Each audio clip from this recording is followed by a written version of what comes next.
Hi, I'm Bob Ethington. And I'm Nick Nicholas. And this is From Akron and Beyond.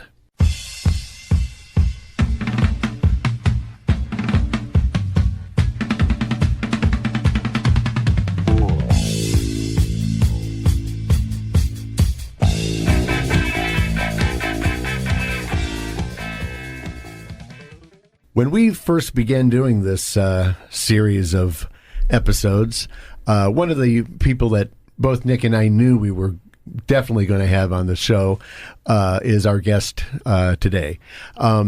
He's been called the Bard of Akron by no less than the New York Times. Of course, I'm talking about David Giffels. A guy who, if one person can sort of encapsulate Akron, it may be him. I don't know if he'll accept that honor or not, but I think he probably would. He is from Akron, but he's gone beyond because his books have been reviewed in national publications. Again, the New York Times. He's had a lot of stuff written and printed there, published by them, amongst other newspapers and magazines nationally. And he's a writer. He's a musician. He is a home remodeler. He is a dedicated family man. He's a teacher, an educator. Boy, you wear a lot of hats, dude. I will mention, in full disclosure, that David and I are really good friends, and so it is a true pleasure for me and for Nick to have on the show today David Giffels. Hi, Dave. Hey, and Nick's a good friend too, so this feels kind of cozy. It is. Thank you. We try to make a cozy environment. We try to make these shows fun. People that we would love to hang out with, have a drink with, and well, I haven't hang out with talked to either of you in a while, so it's kind of nice to have an excuse to do it and have it recorded for posterity. Exactly. Yeah. No drinks, though, Nick. No. No. Sorry. We had the fellow that brought us beer last show. That's true. Frog. Yeah, that's true. I'm sorry. You missed that one. Thought, we need to be plied with by our guest with alcohol or something. Anyway, we're getting off topic. Dave, where were you born? I was born in Akron, General. Yeah. Okay, I've never lived in any other city. Okay. Same here. I'm a lifer. Yeah. Okay, interesting. And your family, mom and dad, you have siblings? Yeah, I have brothers and a sister. Both my brothers are musicians too, or have been part of the music scene over the course of time. My brother Ralph and I, our first band together was together. Those bands are the most special ones. So that was our sort of our college years was spent playing in a formative time. It is funny about those early bands. I was thinking recently that like I play in a band. Well, in fact, Nick was just asking me today, this morning. I play in a band now called Glen Leisure, and I think we've been together for about 4 years. The leader of that band, Jacob Trombetta, I've been making music with him now for 15 or 16 years. Yeah. But the Unit 5 band I was in, we were probably together maybe 4 years at the most. And yet, though, that's always kind of the most indelible memory I have of doing music, because you're young, it's fun, the horizon is completely open. Yeah. We were in our early 20s when we formed the Bizarros, and we're still together. You're talking, 45 years. Well, I've reached the age where I say when you're 20 and in a rock band, you want to be incredible, and when you're 40 and in a rock band, you want to be credible. And when you're 70 in a rock band, you just want to be alive. You just want to survive the show, get through the gig. Okay, it sounds like I'm asking very basic questions, but I just thought I was just curious. I knew this stuff, but I was just kind of curious so your roots are like really 100% Akron. Yeah, yeah.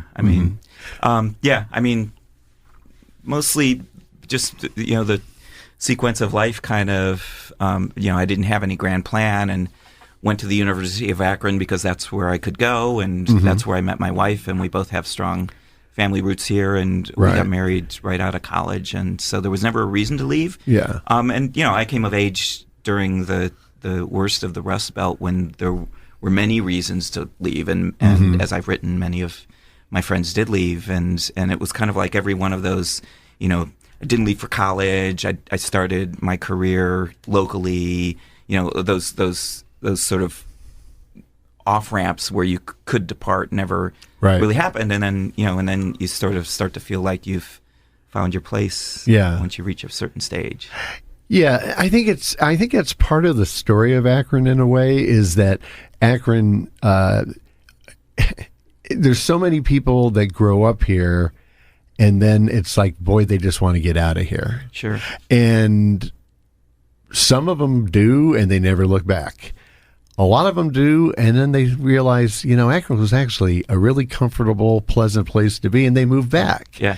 Meanwhile, Akron just sort of maintains. You said through this whole thing. I think it's fascinating. You said that perfectly, Dave. You found your place. It's a real positive way to say it. Yeah. Because some people never do. Yeah. My friends left and went to Boston, went to California, and they, they're Those still are good lost. places too. Yeah. You have to have the right mindset to.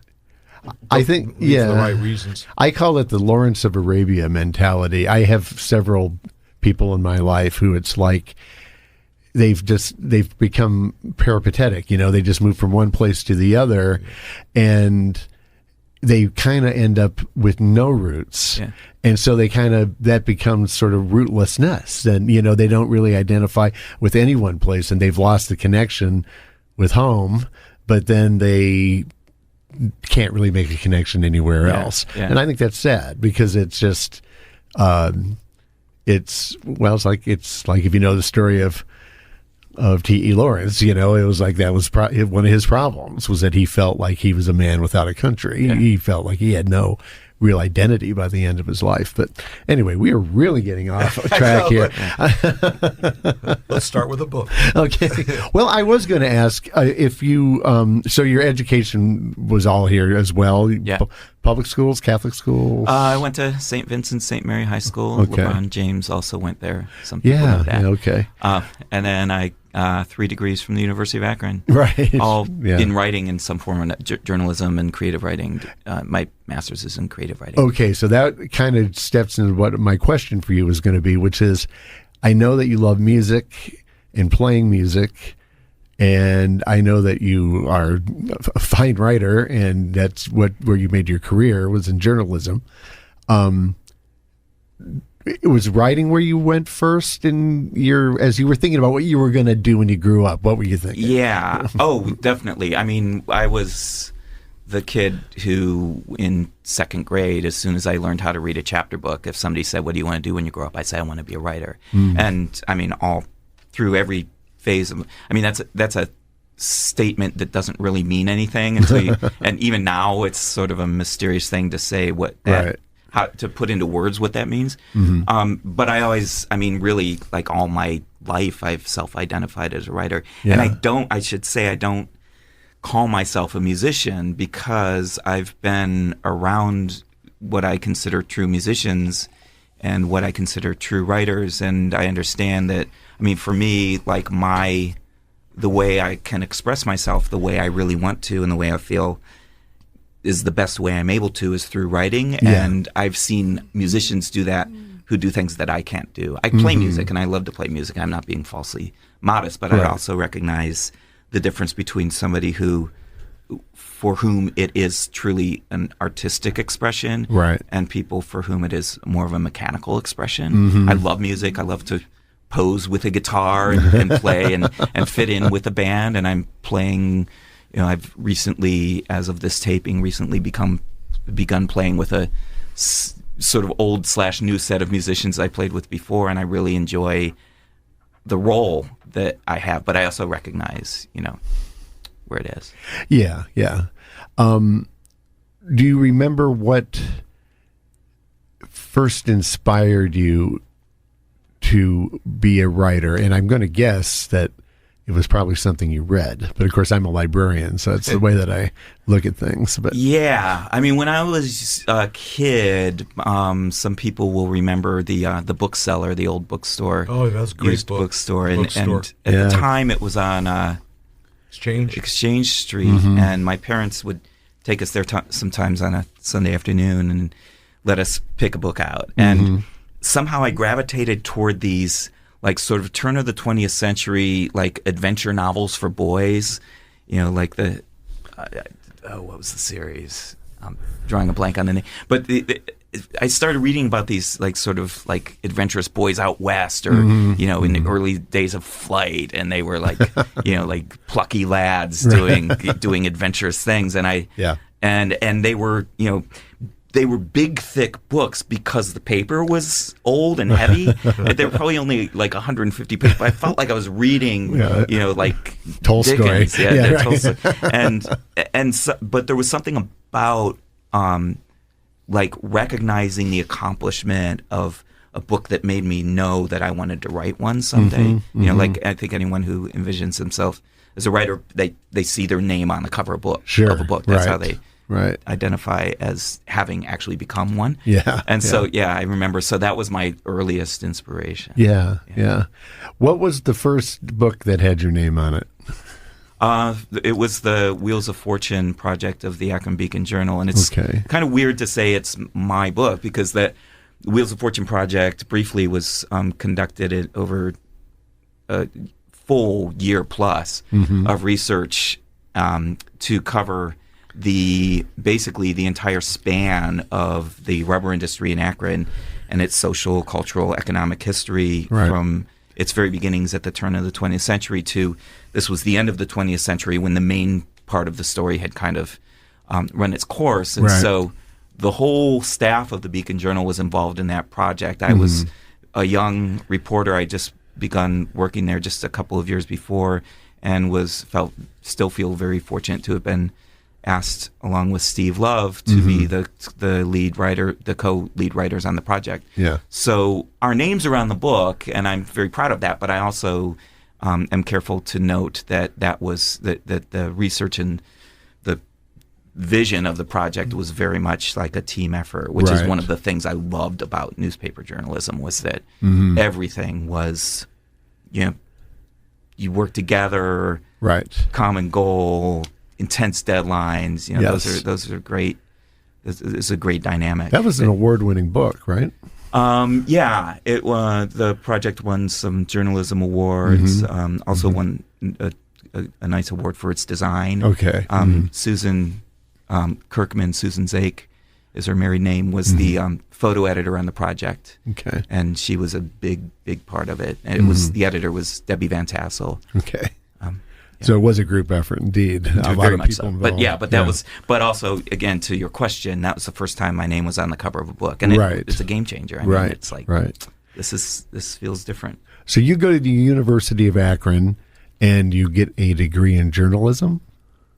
So a quick story. I arrived at the University of Akron. I want to be a writer. That's all I knew.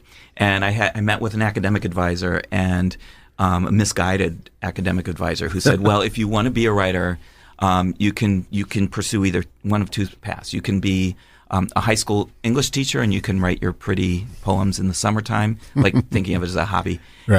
Or you can be write for a newspaper. This was in the 1980s, when that was still a viable career path. And neither of those appealed to me. I was a very, very shy and introverted young person, so I did not want to stand in front of a group of people and talk. So teaching was out, and newspaper journalism didn't seem like the kind of writing I wanted to do.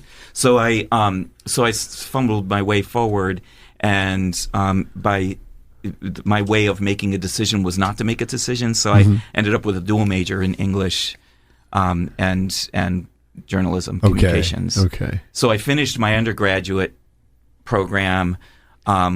And the only plan next was graduate school, which is how English majors forestall their future. And so I ended up in the graduate program and with a focus on creative writing. And then I finished that, and I had arrived at a true career goal. My only career goal upon completion of my master's degree was not to write for a newspaper. And a week later, I began writing for a newspaper, and then I did that for 18 years. Funny how that works sometimes. So, on the other hand, you were, those were different times. There was an opening at the Beacon Journal? It was Medina County Gazette is where I started. That's where you started. A friend had just gotten hired there, and she said, "Hey, there's another opening here." And so I was there 4 years, and then got hired by the Beacon in 1994. Okay, but that was probably great training to.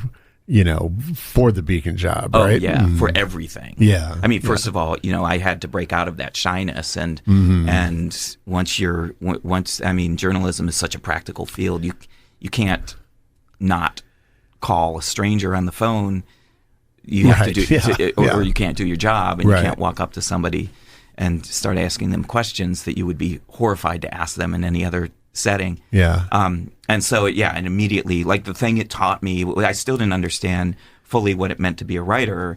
And very soon in that journalism experience, I realized that being a writer isn't like sitting alone in a quiet room with your thoughts and creating great art. It's connecting with other humans, and that forced connection with other humans that journalism put me in is really what taught me what that transaction means. Now, I'm maybe totally off base on this, but the Medina paper probably would seem quite terrific today by the standards of where things are going with newspapers. But at the time, it being a smaller newspaper, did you have sort of a jack of all trades aspect to it? Yeah.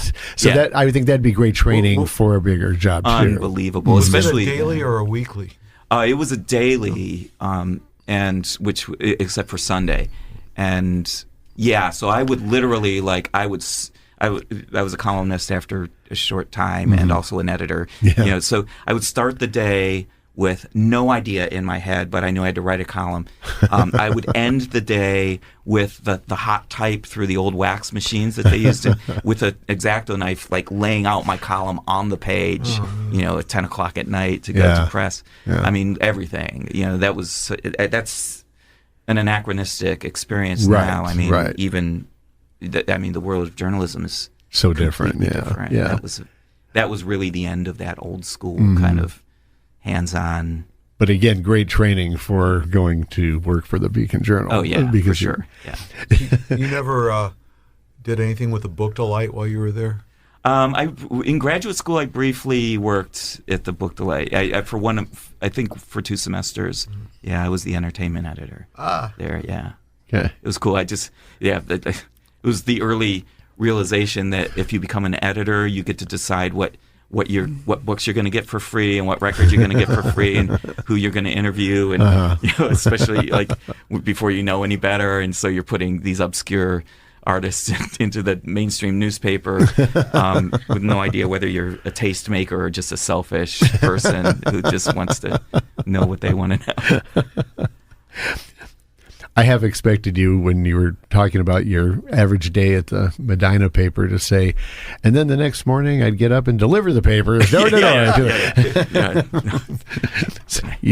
quite that bad. The board of trustees. This has nothing to do with anything, but I remember when I was like in my late teens, early 20s, the Civic Theater had fallen on hard times, and they had circuses there on stage, and they with elephants on the stage of the Civic Theater. And the same people that were on the trapeze and with juggling acts would also sell the popcorn and peanuts down the aisle. Yeah. Oh, I still love when bands reach a certain level, but you still see them set up and tear down their own equipment. Right. There's something about that appeals to my sort of get in the van DIY experience. Right.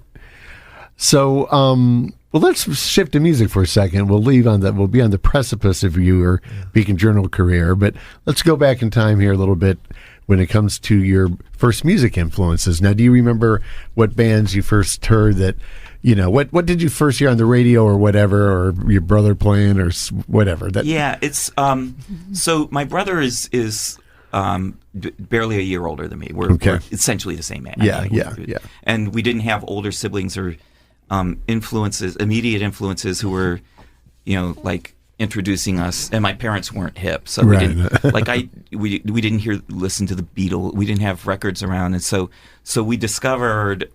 I mean, the music that really sort of spoke to us, we discovered by college radio that we could pick up. Our our bedroom was in the attic of our house in West Akron, and if we turn, sometimes you would have to use a coat hanger, but if we could get the antenna pointed a certain direction, we could pick up WCSB from Cleveland, and which just had this like thrilling sound coming through of, this was in the 80s college rock, hearing Husker Du and very early REM and those kinds of sounds, plus some like sort of primal roots rock and rockabilly and stuff that was like way outside the mainstream, but we knew there was something about that excited us, and we didn't know how to play instruments yet, but we knew we wanted to, and so we were trying to emulate that. And so so those were the kinds of things. So we didn't have, like we didn't know who the Stooges were yet, but we were listening to all these bands that were influenced by the Stooges. So right. That sort of thing, and and then you start to learn. And in a way, I think there's a purity of finding music that way, because you're not coming at it from a historical standpoint. You're coming at it purely from a what's in the air right now, kind of thing. So and so we were just trying to mimic the sounds we heard on these instruments that we didn't know how to play. So I never learned scales. I still don't know scales. I never learned proper way to play power chords. I liked to break them apart and use just pieces of them, and so I couldn't be in a Kiss cover band, even though I could probably learn how to play all those songs, because I just don't have that. Right. Yeah, it's funny how you're describing that, because I I've been listening to music for decades and playing music for decades, and I do think you lose you kind of lose a certain innocence about it in a way, because I'm lucky that I'm playing with guys that are younger than me now, and and it's just so much fun because they have such energy and stuff, and it revitalizes me for sure. But it's like I had to teach myself, like, when somebody would be like, "Oh, here's the new song I've written," and they're playing it, and I'm in my head, I'm like, "Oh, that sounds like that." In other words, I'm always hearing, "Oh, that chord sequence is just like this, Roxy Music song," or whatever. And it's like, after a certain point, I started to realize that they really wanted to punch me in the face every time I said that. Because that happens to all of us. That's a great example, man. Yeah. Well, the band I'm playing in now, this is the first time I've been in a band where I'm not one of the songwriters.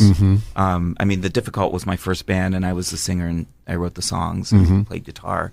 And that band existed for like a decade, and it was the decade that I, college and post-college, like those. So what years would that be that The Difficult was together? 1984, and we petered out around 1993. We played at one of those Undercurrents shows, and called it quits after that. And then we were, and then I wasn't really active, because that was when I was kind of beginning my career and beginning my family.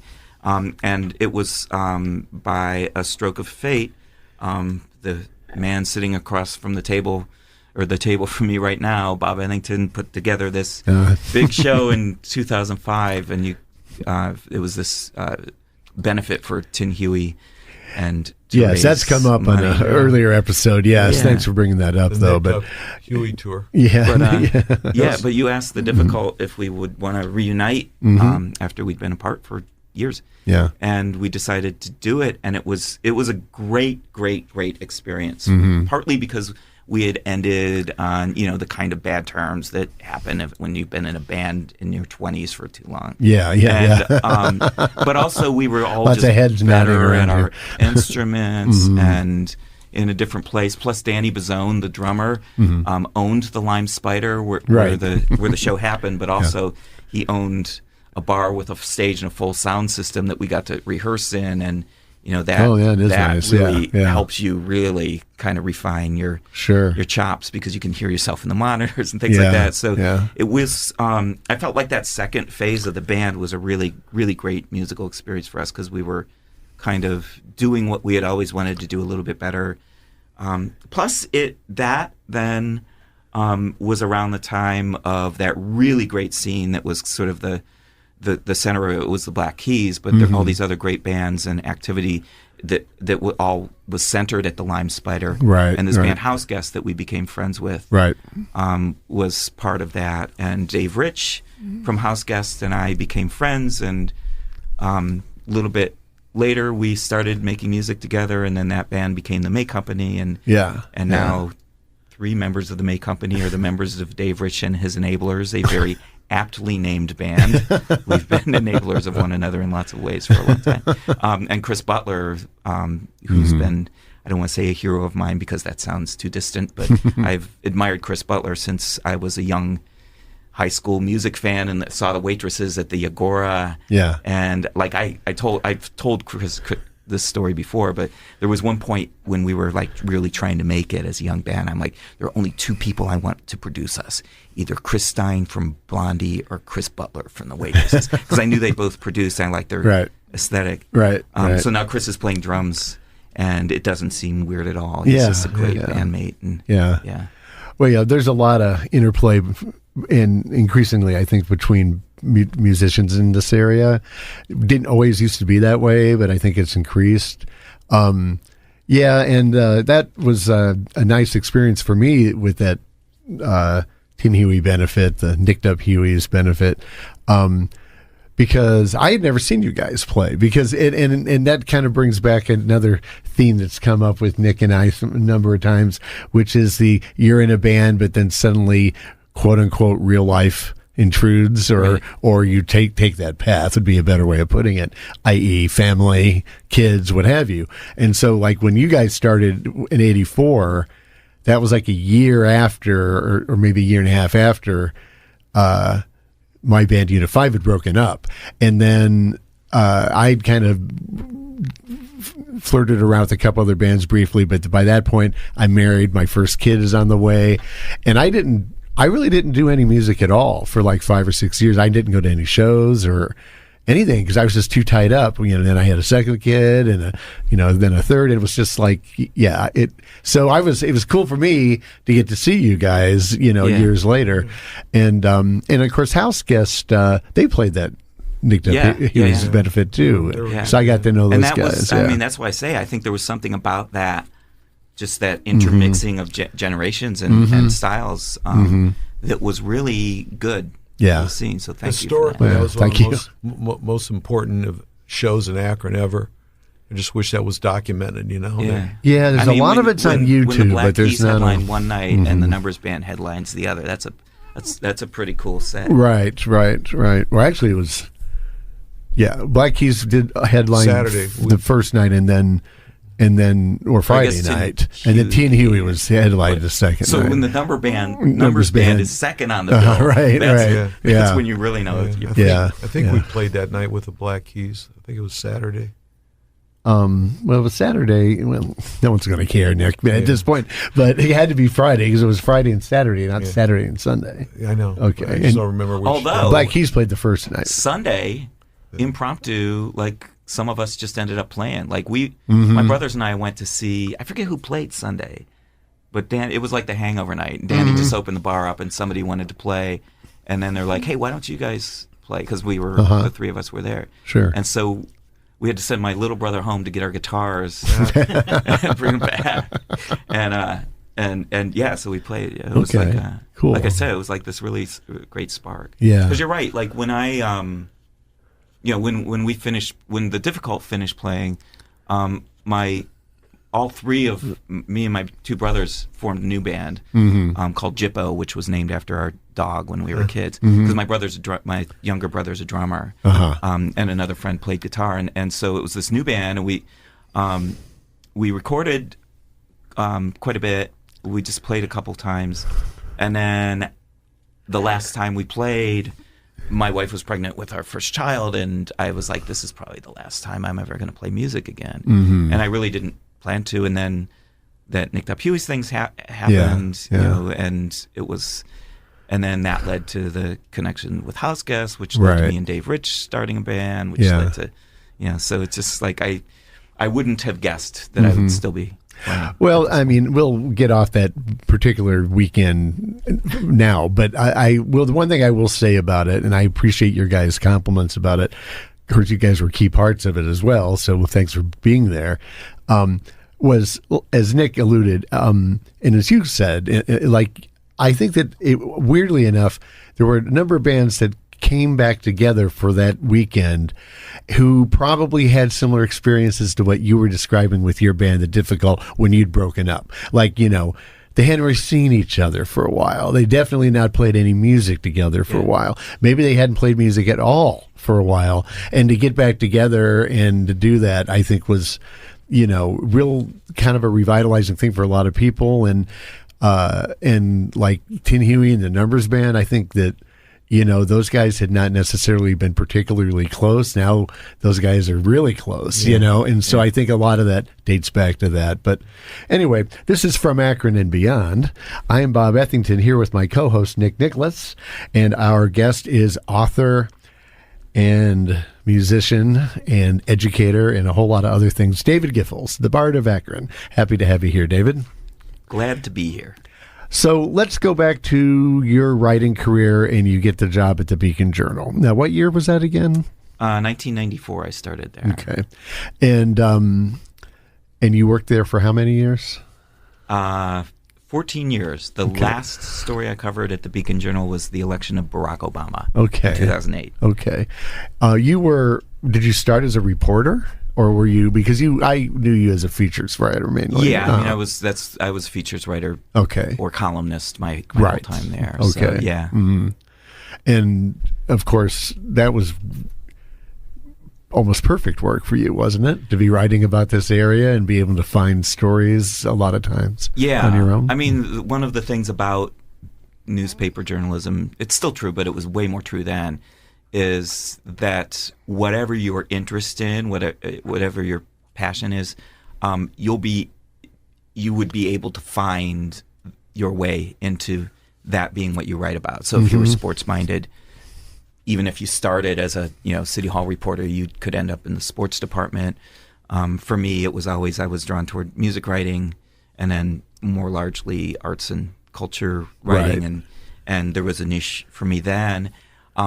And then the Wheels of Fortune project, which was this year-long history project, immersed me in the history of my city in a way I never would have expected, and indelibly. I mean, it wasn't by plan that, sort of Akron or the Rust Belt experience or whatever is my subject. It was more that sort of set this sort of massive cornerstone in my mind and in the way my imagination and my intellect work, that it's just this notion of sense of place and what does it mean to be from a place and of a place really came to be from that project. And again, not by design, but it's just kind of ended up being the theme that has carried through everything that I've written of substance since then.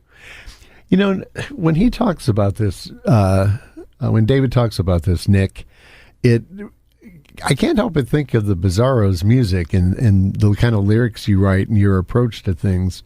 Don't you see yourself as sort of a quintessential Akron band? Oh yeah, that album that just came out on Ace Records, it had one of our earlier songs on there. They write a little bit about me in there, and basically about how much I write about Akron. The smell of the rubber after it rains, to the guys that work in a Banbury room where they sweat black at night on their sheets. That's I lived it.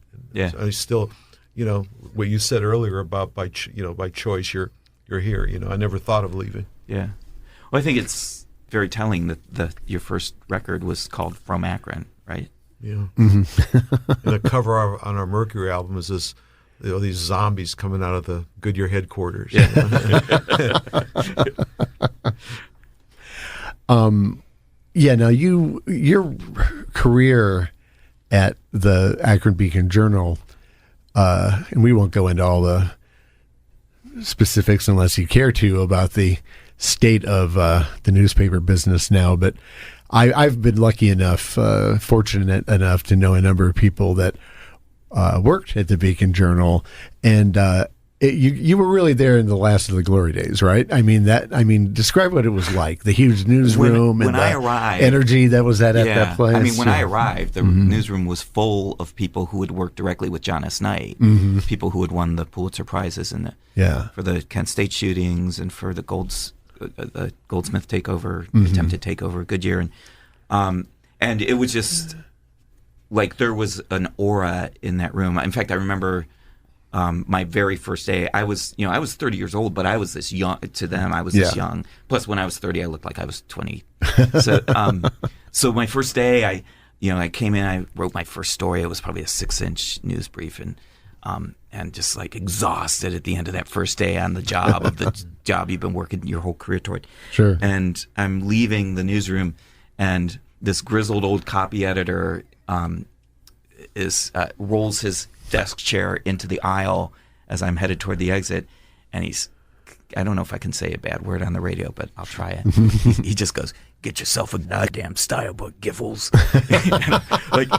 Just like they put, there was just this institutional ethical memory like that came directly from John S. Knight. It's like, you do things the way we do things here, right? And it was great. I mean, oh my God, I learned so much from these people, sure, and was very aware of like the good fortune of being being taught by osmosis just from being around them and so forth. And by the time I left there, it was it was not only no longer the cornerstone of the Knight Ridder empire, but Knight Ridder didn't exist anymore, and it had been bought and sold a few times, and was really part of that that massive turn in the journalism world of the business of journalism. Yes. By the way, a book that came out a couple years ago on the University of Akron Press about the Beacon Journal is a fantastic book. Yeah, it just basically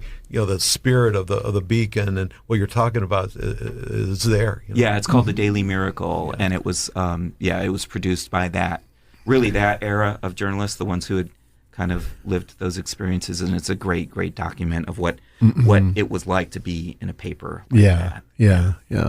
Were some of these old grizzled reporters that you learned from, were some of these, I'm just curious, were some of them like, I'm just going to make a guess, and did they even have journalism degrees? I mean, I'll bet you some of those guys were just like, they ended up in that job, right? Yeah, they had a talent for writing or for being snoopy and doing what you need to do to be a reporter, and that's how they did it. Yeah. I mean, some of them definitely did come from journalism schools and through that traditional background, but I mean, I would say half of the best journalists I've known did not have a journalism degree. I mean, Bill O'Connor was this great stylist and journalist, and I mean he had been kicked out of divinity school for getting the monks drunk, and so, like he had this great storied background, and he didn't come from a journalism background, but he knew how to talk to people, and he knew how to write great sentences,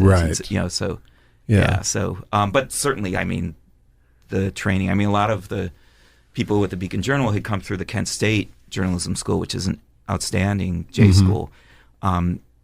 I think even more tellingly, a number of them had been there around the time of the shootings. Right. So there was this personal connection to this international story that was taking place right in, their backyard. Right, exactly. Yeah. I guess I'm making a vague comparison between newspapers and libraries. Libraries are I think flourishing a bit better than a lot of newspapers are, I'm happy to say. But when I started, there's still that kind of weird kind of generational thing where when I started, you had to have a master's degree in library science. But a lot of the people there that were the people I looked up to, they didn't have a library degree. Yeah. They just had been working there and just had maybe an English degree or a history degree, and they ended up working at the library. But boy, their institutional knowledge, was so deep, and you really had to have been working there a long time to, come close to matching it. You know, when they left, they took that with them. You know, and I imagine. Well, I mean, I'm even experiencing that now, playing in a band with Chris Butler, who's just been a working musician his whole life. Right. Which I haven't, and you're just absorbing. Like, he'll just say, like we were trying to learn a song the other night, and the pattern never repeated the same way through the song, and he just immediately goes, "Well, it's one time through. You play it once the first time through, we play it twice the second time through, and the third time through it's 3." And it was like, he just, like, it was so obvious, but it's just like he knows how to break down song and just stuff about equipment and, little things that you just pick up. That you can just sort of feel that lifetime of, density, that granular density of experience that's so great. Oh no, that's absolute. Yeah, with him, he definitely gives that off. That's for sure. So, I think we've touched the surface here. We have a lot more to talk to you about. So I think you're going to get to be in our 2-parter club. It's a very rarefied air, David. Well, that means you're going to get to be one of the people that we're going to split into 2 different episodes. Yeah, I just slipped Bob a note thinking that we're not going to get through all this. There's so much more important. We want to get events. to your books and delve much more deeper into those. This would be like the water world of the podcast. Over budget. We'll close this place down. Yeah. They'll have the security hauling us out of here. It'll have its own section in the Wikipedia entry. Yeah. This is when things took a turn. Actually, it's been quite enjoyable, and I'm looking forward to part 2 of this. And so, on that note, this has been From Akron and Beyond. I'm Bob Ethington with my co-host Nick Nicholas, and our guest has been David Giffels, and we will have David on the next episode, so join us then. Thanks.